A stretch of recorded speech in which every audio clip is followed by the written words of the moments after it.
As you can see, we have some incredible partners here today.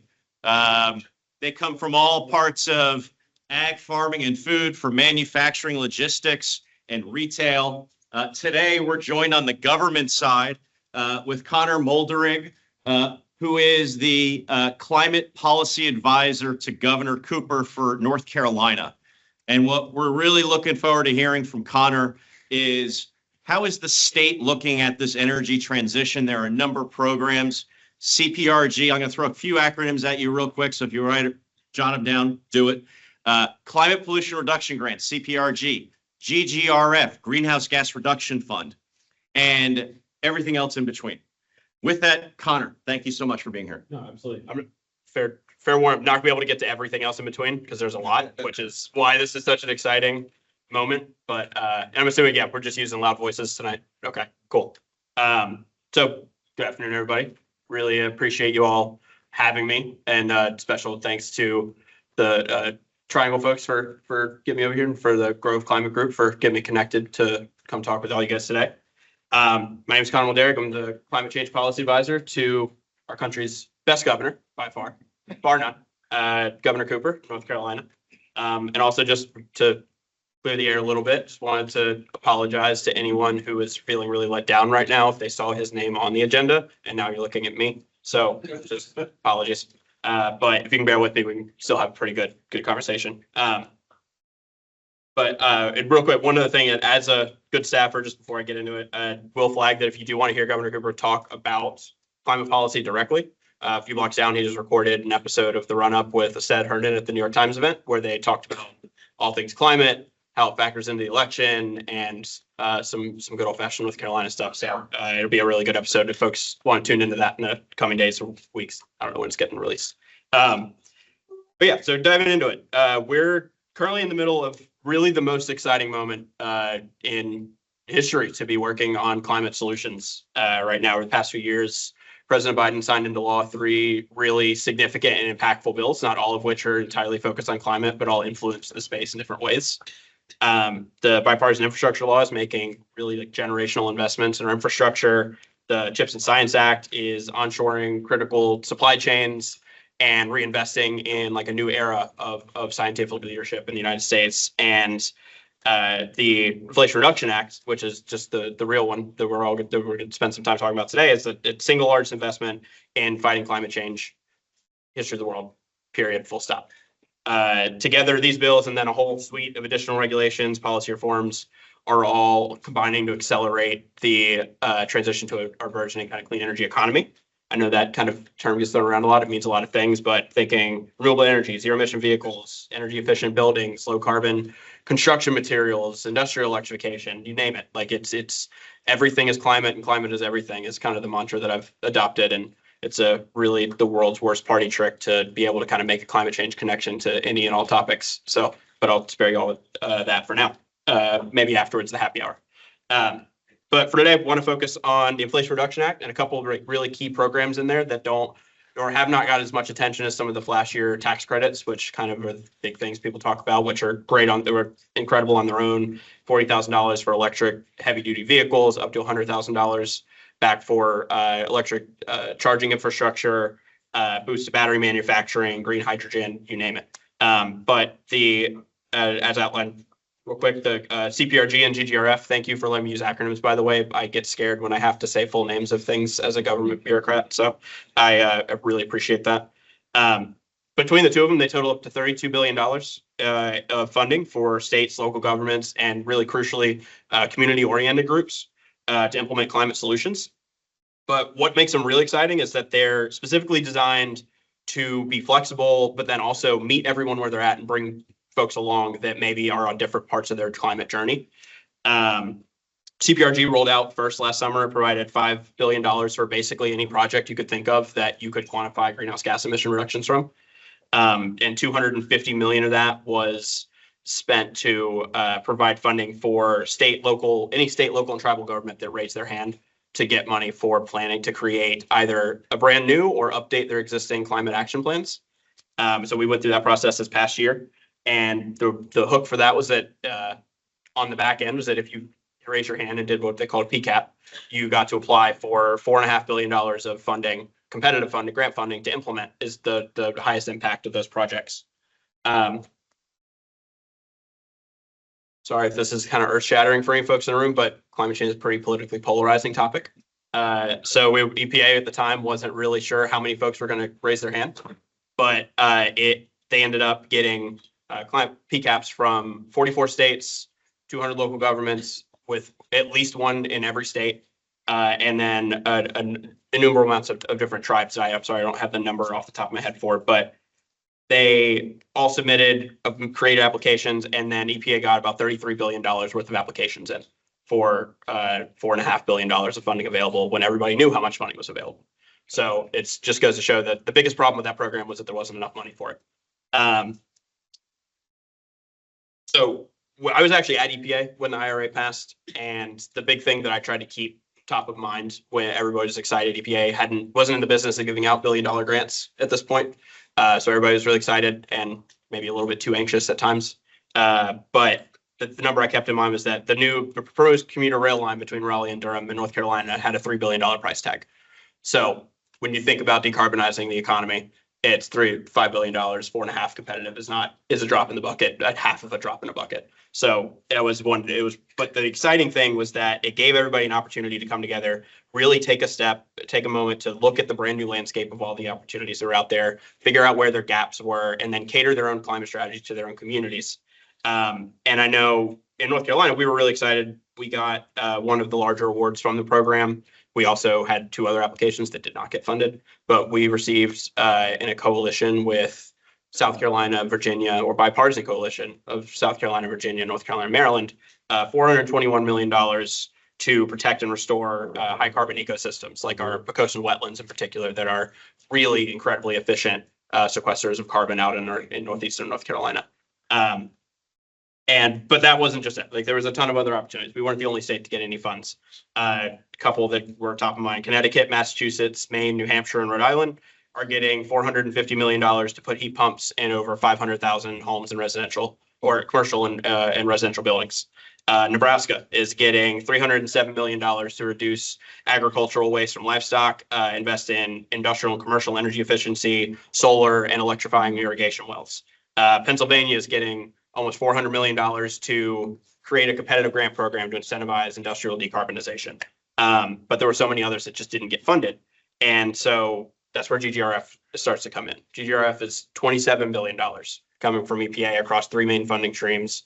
$7 billion for Solar for All, bringing low-income rooftop solar to low-income communities. $14 billion for the National Clean Investment Fund, which is seeding new clean energy financing institutions and providing additional capital for clean energy project developers across the country.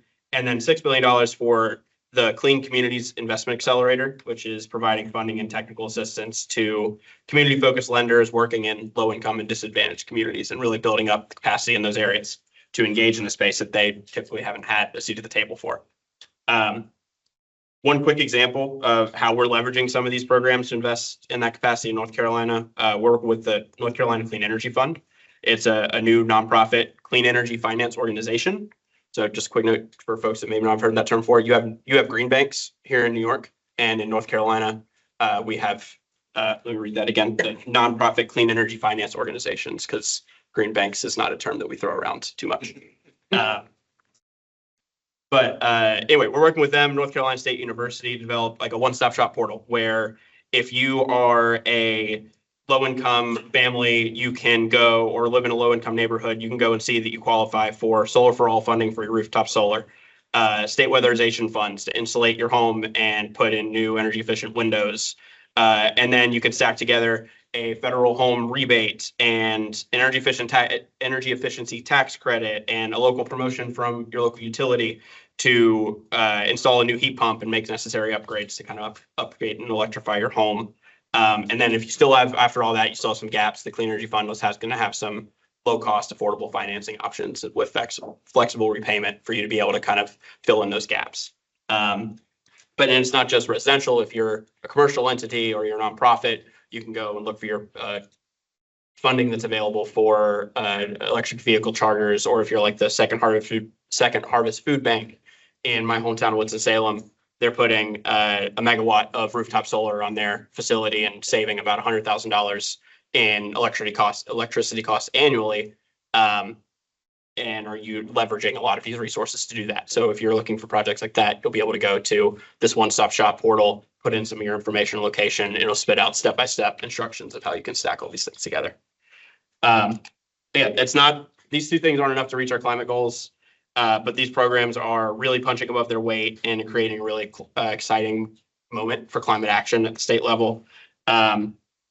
There's a whole treasure trove of exciting projects out there that, like I said, just didn't get funded. So folks are looking for ways to engage in this space and ideas with implementation ready partners that were already on the hook to go if they got funding. Like, go talk to your states, talk to the various agencies that are listed as primary on the EPA's website for the CPRG program. I guarantee you they will have funding, or not funding, I guarantee you they will have ideas and not funding to be able to implement some of them, and looking for new creative strategies and partners to engage with to try to get some of that capital in place. Because there's a lot of folks out there that are really excited for a lot of this work, and there's just not enough money to go around at the state level, but it's still a really, really exciting moment. And I think I've gone over, so I'm not. No, you're good. I don't want to Actually, ramble anymore. I have a few questions for you. Yeah, go for it. Want to leave some time for that? CPRG. Yep. Do you have any sense how many dollars were submitted for, and obviously 5 billion was awarded? Yeah. What's the delta? Yeah, so I mentioned it. I think I might have skipped over a little bit, but it was EPA received $33 billion worth of projects submitted. Originally, they kind of gave the money out in tiers, where they had, like, they solicited some projects. There were some larger ones like the grant that we got, but then there were some smaller projects ranging anywhere from like $2 to up to $500 million with different tiers along the way. So depending on your size, local governments may have gone after, there's some local governments that got some smaller awards for very specific project, like shovel-ready projects. And then there's some bigger ones like the state projects that I mentioned. So next question. Yeah. With regard to the IRA, the number I heard recently was the IRA has created 30 Hoover dams of power. Wow. Now, that's a new one for me. I got to remember that one. Yeah. And so one of the challenges is that the interchange of getting that new power onto the grid. Yeah. As a state, how do you think to manage that? What are you guys thinking about that may be state specific in order to facilitate and accelerate that interchange? Yeah, no, most definitely. In North Carolina, we have, we're a little bit unique in our structure. We have a regulated monopoly utility in Duke Energy that covers the power needs of most of the state and maintains our transmission and a whole other things. We have some co-ops that were scattered around. There's a corner of northeastern North Carolina that receives power from Dominion Energy, but a lot of our advancement goes through Duke Energy and our Public Utilities Commission. Trying to think of the way to carefully say this. The Thread the needle. The political alignments in the state at the moment make it a bit difficult to lean on them too much to really speed things up faster than what they're wanting to do, or in different ways than they're wanting to do it. But we're definitely working with them. We're working with Public Utilities Commission, trying to find bipartisan champions in the state legislature that we're able to work with and have their ear. But I know also there's some important federal reforms taking place through FERC that's going to try to speed up some transmission planning and some of these processes. That's going to be really important. But at the state level, I will say one thing. I know at a conversation with like AI load growth and data centers right now that the fact energy demand is growing for the first time in North Carolina in 20 years. We've been flatlined for 2 decades. Duke Energy's been able to maintain their facilities. They were kind of coasting on we're going to retire our coal plants, replace them, and figure out how to do that. And now it's on a dime. It's a whole new paradigm shift. And so they've become a bit more receptive to some strategies than they were previously. And so we're trying to lean on that a little bit, take advantage of that opportunity and make the business case for it. But we kind of have to deal with the hand we're dealt a little bit sometimes. Last question. I know we got to keep on schedule here. Yeah, sorry. What does IRA 2 look like? That is a question for above my pay grade. I have ideas on what I'd love it to look like, but one, we have to, a lot of IRA 2 would hopefully be a continuation of a lot of IRA 1. I think that a lot of folks, especially even folks at the state level that we're talking to and trying to get moving on taking advantage of some of these new resources, look at the IRA and look at the letter of the law and think that it's, oh, the tax credits are in place until 2032 and we have time, Ryan. We have for a lot of things, we have some runway to work with. We can take our time, get caught up and not move too quickly. I'm like, that can change very quickly if different philosophies and policy kind of gets put in place and things get repealed. So IRA 2, a lot of it will be continuation of what's already in place. I also think that there's some non-funding, non kind of grants and tax credits and financing side of things that needs to be reformed with, like you mentioned, with the interconnection process, with permitting. We're gonna build our way out of this problem, and we need to be able to build. And so I think there's some good conversations going on around permitting reform and other things like that that are going to help accelerate that. And just identifying where the bottlenecks are in policy that we can reform to try to really kind of grease the skis here a little bit. So, Right. All right. Oh, okay. I just wonder if small nuclear would be considered by North Carolina or Duke Energy as a potential solution, or not at all? No, it definitely is. And that's actually one of the things that they've incorporated in their portfolio. I